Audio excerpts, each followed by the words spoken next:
Hi there, sustainability professionals. This is Julia Erlaub with Taiga Company. Today we're going to talk about different ways to squeeze social media into your work life. Now, when we talk about squeezing social media into our work life, what we're really talking about is two things. It's the actual going to the platforms and producing content and or sharing content, but it's also where do we get the ideas for inspiration on what type of information to share in the first place. Well, it all starts in the beginning, in the very part of the morning, when you get up, maybe have that fresh cup of coffee and you sit down. Like reading a newspaper, maybe jumping on Twitter or Facebook is the first opportunity that you have to not only read other people's content, but also get inspiration as to what type of information and content would you like to share that day. So perhaps reading other people's Twitter streams, going to the Facebook page, or even reviewing your Google Reader, your news reader that you have that imports the different RSS feeds and blogs from other content. That's a great way to start the day, maybe get an idea about this is the type of content for the day, this is the information that I want to share, and then you can go ahead and schedule that on the different platforms that you'd like for that information to be distributed. Then another way to include social media throughout your day is by taking a break. You know, it's kind of fun.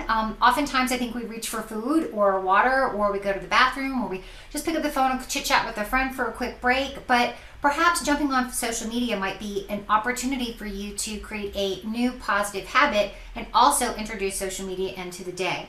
So that might look like jumping again on LinkedIn, maybe checking out some of the groups that you're part of, engaging in some of those discussions, looking at the content that's been distributed by others that you follow and seeing if it's merit of a blog post on your behalf or sharing that again on some of your platforms, and then jumping off and running off to your meeting and so forth. And that concludes your check-in for midday.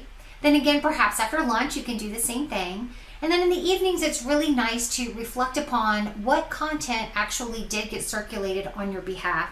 So was there content that you shared that circulated really well? If so, why was that? Was it the time of day? Was it the type of content? Was it unique to a certain holiday or event? The questions that you're asking would be of interest, because how could you use that information to leverage your content similarly? So if you wanted to share your content, a blog post or website or something that you have coming up, whether it be an event, a white paper announcement, how could you use the information about the time of day, how it got circulating, what worked, to promote your work as well?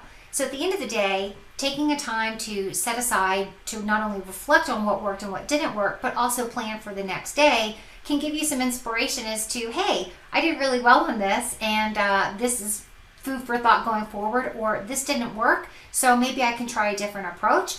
But also I read something about this, and that's really good ideas for a future blog post. So there's a lot of opportunities throughout our day, as well as inspiration throughout the day that can provide social media information, sharing, and time to be effective.